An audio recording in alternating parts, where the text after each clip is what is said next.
Masa Jokowi itu defisit keseimbangan primer itu makin berat. Apa defisit keseimbangan primer? Seperti ke rumah tangga, ya, penerimaan dan pengeluaran, ya. Nah, defisit ini basic dalam ekonomi, ya. Kalau kita tidak menerima utang, tidak bayar utang, nah itu coba kita sederhana nih ya. Jadi seorang ahli politik Islam seperti Prof. Din pasti bisa, ya. Jadi di negara ini ada penerimaan, ada pengeluaran, ya. Nah, kalau kita tidak menerima utang, tidak membayar utang, itu defisit. Itu paling basic di dalam istilah ekonomi. Apa artinya? Artinya untuk membayar keperluan kita saja tidak cukup, ya. Jadi apa? Harus berutang. Saya ulangi lagi ya. Defisit primer ini untuk belanja kecukupan kita saja tidak cukup. Belanja untuk kebutuhan kita tidak cukup. Sehingga apa? Harus utang.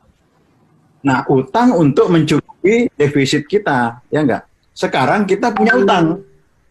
Apa yang harus kita lakukan? Berutang lagi. Jika berutang untuk menutup defisit dan berutang untuk membayar bunganya, ya, yang tiap tahun itu sudah banyak. Setelah bunga ada muncul lagi yang jatuh tempo, membayar utang yang jatuh tempo.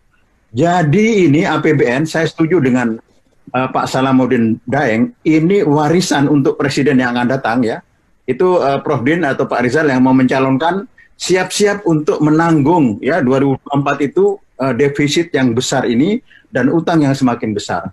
Ini prestasi ya sejak dulu, ya. Ya, ini juga dimulai presiden sebelumnya makin turun zaman Jokowi, yaitu tax rasio terhadap PDB. Kita itu 10%, Thailand itu 2 kali lipat 18%, ya. Vietnam itu 18%, ya. Kalau di negara Skandinavia 30%, ya. Jadi kita punya masalah di pendapatan, punya masalah di pengeluaran, pengeluarannya boros, ya. Nah, ini sekarang ini utang. Ini adalah pembayaran utang yang itu mendekati 300 triliun setiap tahun, ya. Untuk bunganya, bukan hanya bunganya, tapi pokoknya sudah mulai banyak, ya.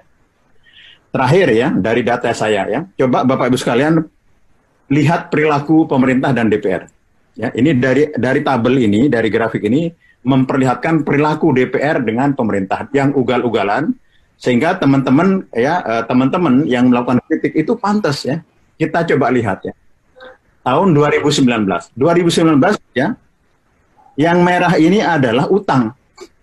Jadi sejak 2019 zaman Jokowi, utang itu bertumpuk-tumpuk, terus tidak pernah dikendalikan, ya.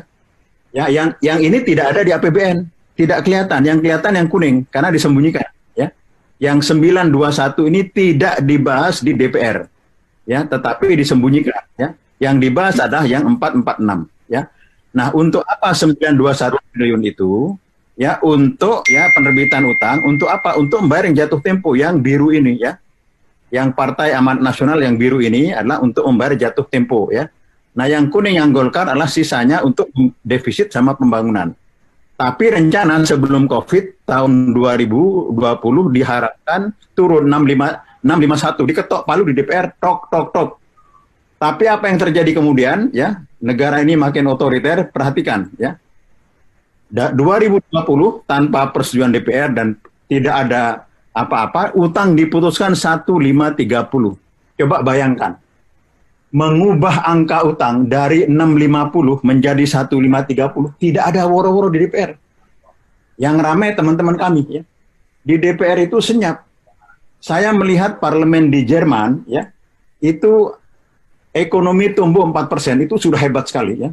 Kemudian makanan tambahan untuk anak dan perumahan untuk rakyat kecil tidak naik, itu ributnya bukan main, ya. Mungkin itu hanya ratusan juta euro atau puluhan juta euro. Ini hampir 1.000 triliun naik memutuskan utang. Tidak ada senyap, tidak ada apanya. Jadi Jokowi ini raja utang. Pemerintahan Jokowi dengan data ini adalah raja utang.